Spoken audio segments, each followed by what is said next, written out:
So if you look at this graph, what does it represent? Duty cycle or PWM? Okay, there you go. It is PWM.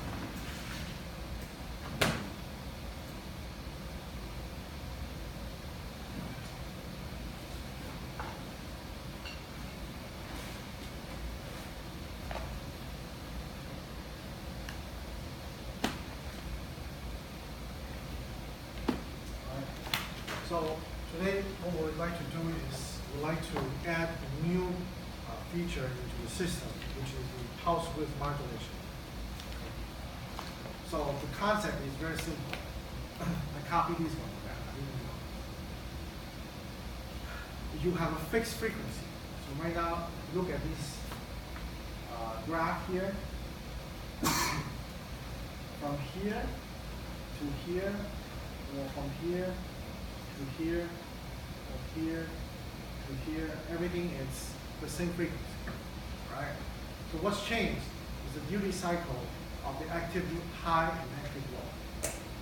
Usually we work with active high, but you can apply the same concept if you do exactly the opposite. You can not get the active low version. Okay? So what is it doing? This is doing a digital way of changing the duty cycle of a square wave. And we call this pulse width modulation. Okay? So where do we use this? You use this kind of circuit to control a servo motor, or you can use this to control the brightness of the LED.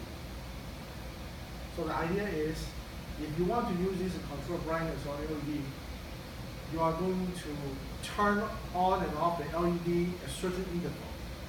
So it gives you the illusion that the LED is brighter or dimmer. And again, it's an illusion because your eyes cannot respond that fast. Okay? So today, that's our goal. So before we start working on the real Q system, we're going to look at how do we do this in quarter street. What's the concept behind it? Okay. So that means we need to create revision number 1. So let's start with the simple concept, the counter. Okay? Suppose the counter counts from 0, 1 to 6, 7. 3 big count. Okay? So the counter is going to count 0, 1, 2, 3, 4, 5, 7. And then 0, 1, 2, 3, 4, 5, 7. And then continue. Okay, very simple 3-bit binary counter. So what we're going to do is we're going to add a signal. We call it timeout.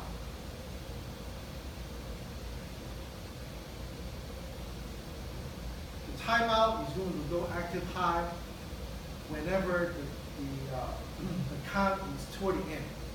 So right now, if you look at this, at the end of the count sequence, this is the end, this is the end. Right? So that means everywhere else it should be 0. Okay? Alright? So let's draw the waveform instead of writing down the numbers.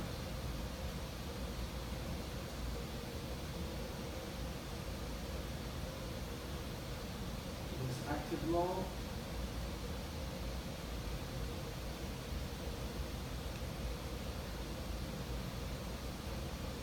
Okay, and then continue like this. Right? So if you look at the timeout signal, what is the frequency of the timeout signal compared to the clock? Now the clock is changing every count. So every time a rising edge or falling edge, you count up, you count up. But the timeout signal is not. It is only active for a certain amount of time. So it takes 8 cycles for the timeout signal to go high. Okay? So that means the frequency of timeout is 1/8 of the original. So if clock is equal to 1 mag, and timeout is equal to 1 mag divided by 8.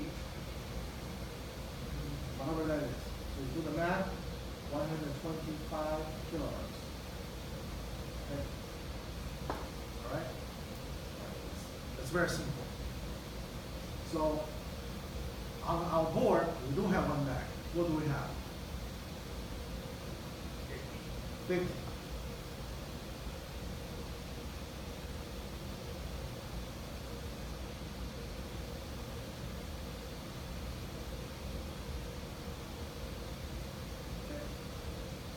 So if you feed the 50 megahertz into this 3D counter, what frequency do you get?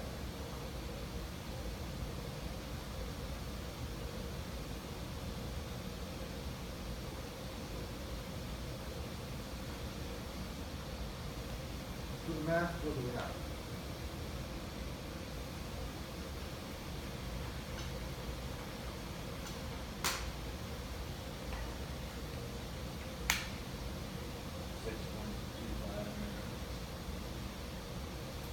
Faster than everything.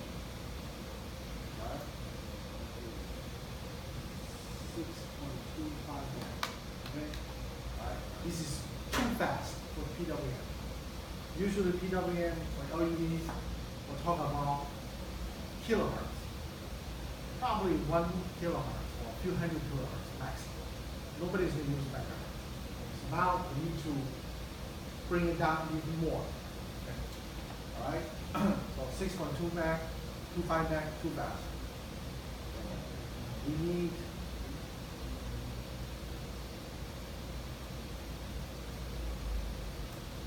something, try 16-bit binary counter. Now 50 megahertz divided by what should be the denominator? Not correct. Not 16. 2. 2 is not correct. How do we get that? 0 or 16. No.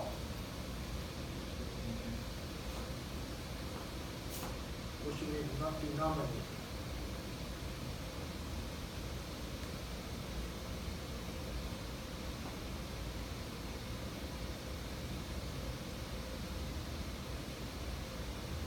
Think about if your counter is counting from 0 to 16, sorry, 0 to 15 instead of 0 to 7. You put down the number, it's 50 megahertz divided by what? 16, right? So to the power of 4. So right now, I increase the number of bits from 4 to 16, then it should be divided by 2 to the power of 16. Okay? So if you do that, what do we get?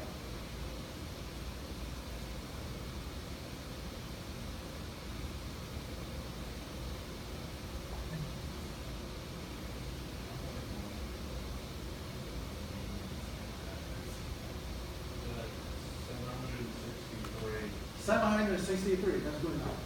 763 hertz. Okay? The decimal points, we don't care.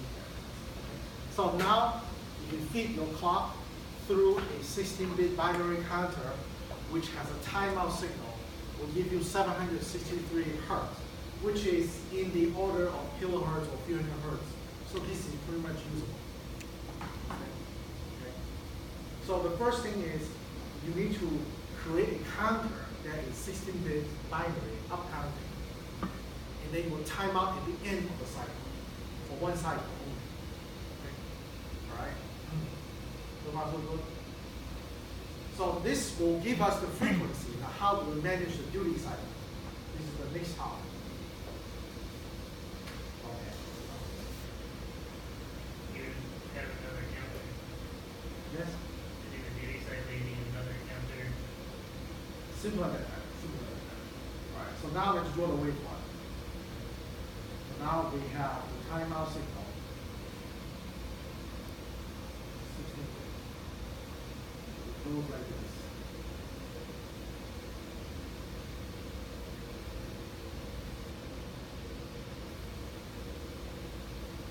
Okay. what we're going to do is we're going to have a register holding a 16-bit value. 16-bit register. So the counter is 16-bit, the register is 16-bit. Now, because they are the same width, it makes everything easier. Because when we do comparison, we're comparing 16 versus 16.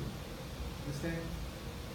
So this 16-bit register is going to compare its value with the counter value. Understand? All right.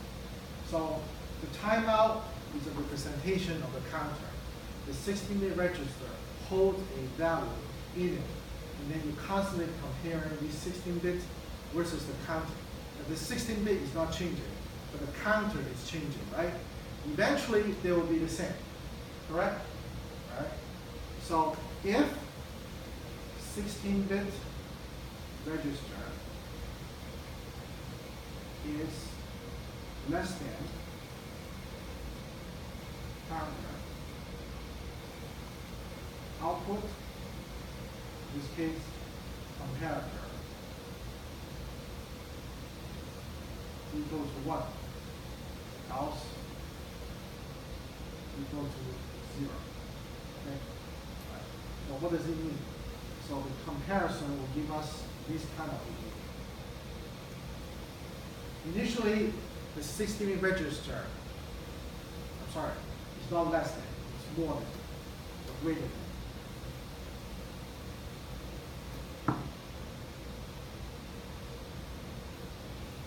Initially, the counter starts from 0, 1, 2, 3, 4, 5, 6, 7, correct? Your register is not 0, it's some value. So for example, 200, okay? So your 200 is bigger than 0, it's bigger than 1, it's bigger than 2, it's bigger than 3, and then you end up with something like this. Eventually, the counter is going to hit 200.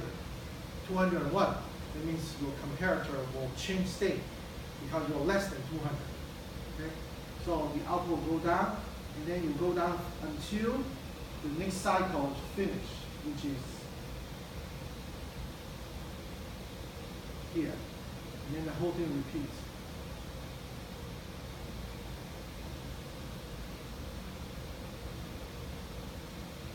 Understand? So you have a counter that's constantly running. You have a register, say I want this duty cycle. Give a number. This number will be compared against the counter. Understand? And then the output of the comparator is going to be the duty cycle of your PWM. If you say I want more duty cycle, that's fine. Increase the register value. The maximum you can go is FF. The minimum you go is 0000. Okay? Understand? So you have a register outputting a value compare against the counter. Okay? So what's the trick here? The trick here, you have to control this in an orderly fashion. The reason is the register that you're going to provide is by your software. Okay? Your software has no idea what the count value is. Okay? So there has to be an extra circuit that will capture the input that you have, the 16-bit register, and then wait until the timeout signal is there. Because when it times out, that means you can start over again. Understand? So that's why we need a timeout signal. The timeout signal will give the frequency as well as the signal for the state machine to understand, hey, I cannot update the 16 bits until I finish the current cycle. Okay? Should we be constantly updating every cycle? Yes. Every time you have a timeout, you update. But if you make it smart, if you detect there's no change in the register, you don't do update. But it's okay, it's no need. If you update to the same value, then there's nothing, there's no sign effect. Okay. So let's put down some annotation here. On this here, you update a 16-bit register.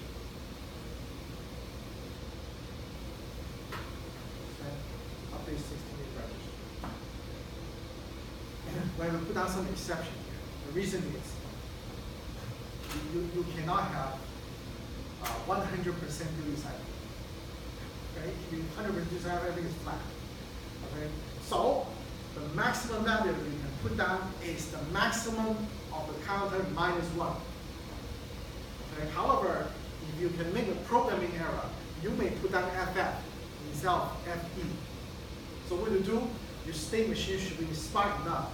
If it detects the duty cycle is FF, by mistake, just put a 1 on the output instead of doing PWM. On the other hand, you cannot have 0 duty cycle. If somebody gives you 0, you just off constantly. Okay? Anything in between, that means it's a legit duty cycle. And then you can process it. Okay. Right? So let's draw a block diagram. This is exactly. So now we have our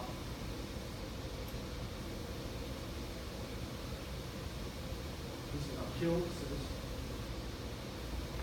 This is our PIO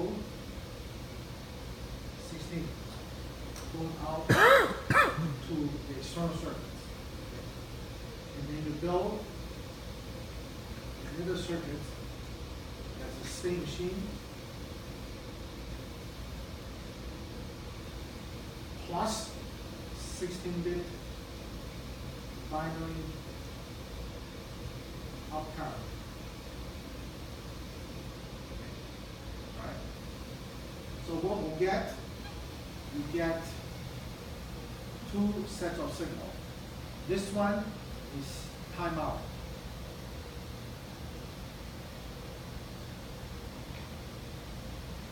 One bit. This timeout signal is if you want to do some debugging at the end, you can put it on a pin and you can debug.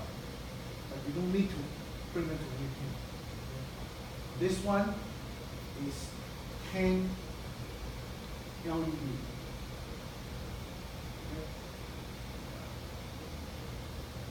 Is that 10 LED?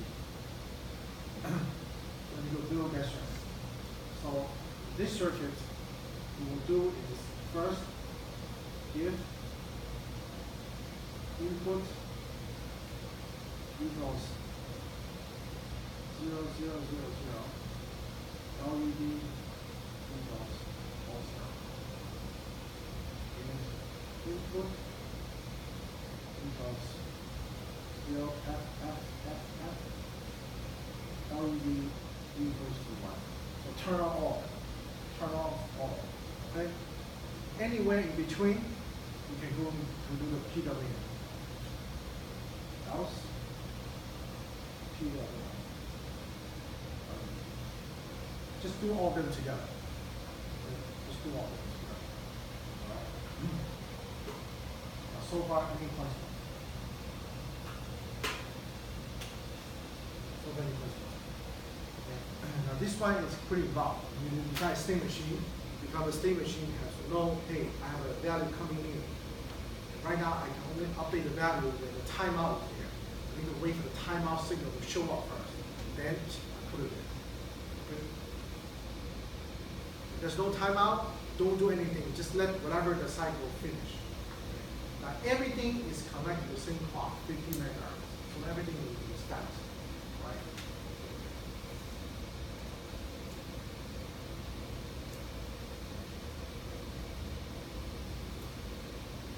This need to have a comparator, 16-bit comparator. Okay. The 16-bit comparator will determine the duty cycle. So when you take the comparator does not have 10 outputs. The comparator has only 1 output, whether the register value is higher than the count or less than the count. Okay? What you need to do is you always need to register the output. What it means is you go through a flip-flop. You cannot just do gate comparison. Always put a flip-flop. That will clean up all the signals. Otherwise your signal will be going up and down. Understand? So this whole circuit has its own clock, which they're all connected to.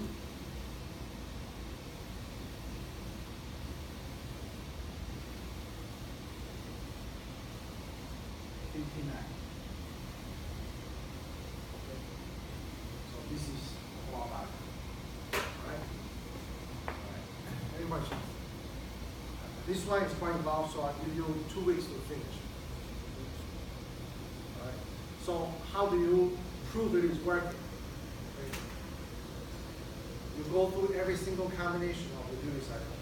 And then you should see visually the LED is dim, off, dim, brighter, brighter, eventually it will become very bright. And then we can see actually it is working. Okay? Alright? Any questions? Alright, so let's go to the virtual machine. Let's to update our division. So copy everything from 12 to 13, 13, and then start with 13 from here.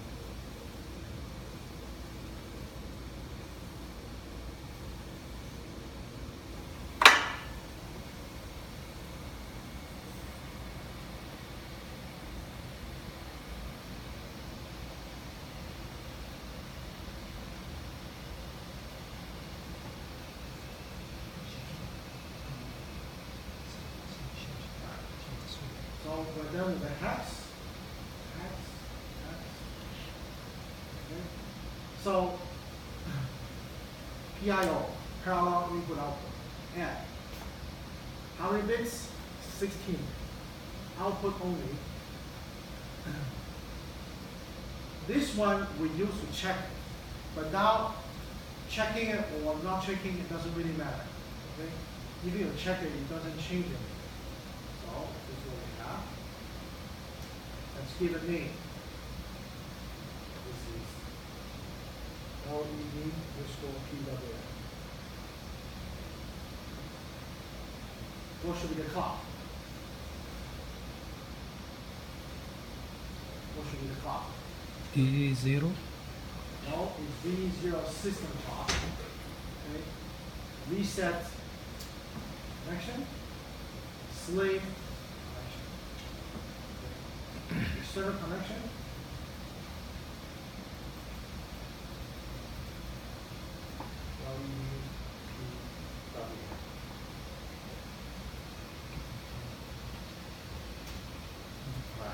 Last step, remember, every time you add something, you always have to assign base addresses. Always have to do that. Save and generate. So you're only adding one component this time.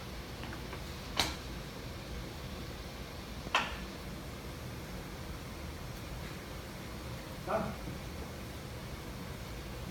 Now, if you go back to your board diagram, at the bottom, there should be one more bus coming up.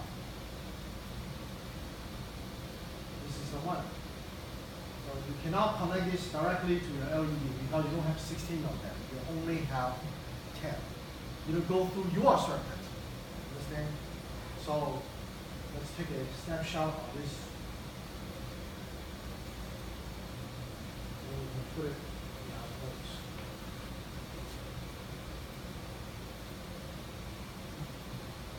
We'll use it a little bit out.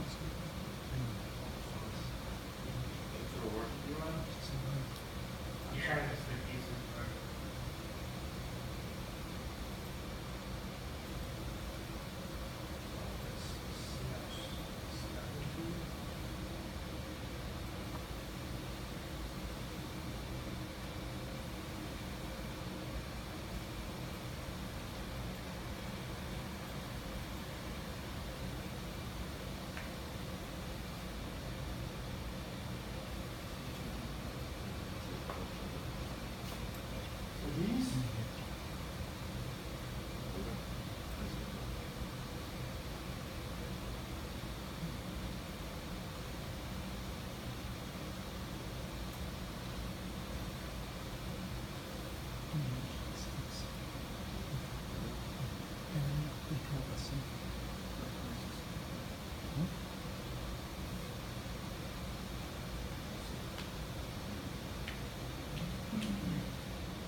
now.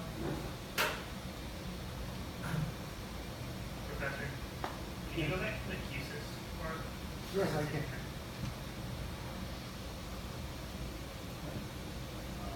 Oh, no. So what we do first?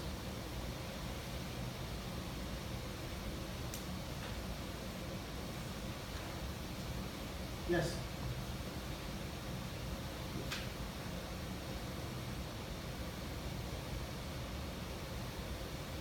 Did you just add LED? PWM? What? LED PWM? Yeah, LED PWM. From where? From here. PIO. They are the same.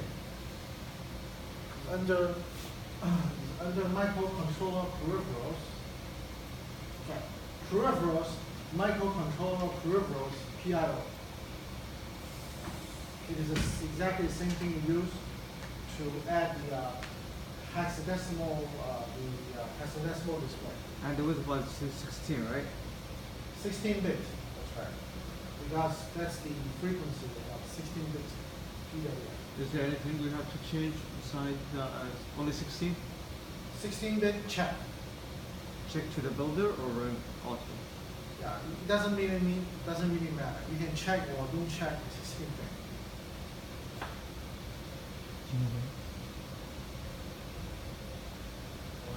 Once when the Microsoft peripheral will be for them? PIO. We enable individual bit setting. You know, we're not going to use it. Okay.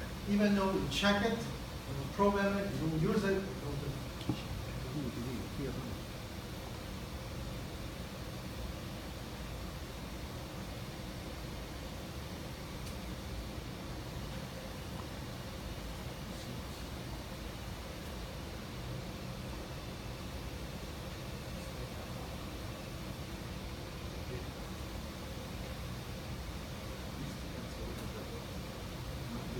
Huh?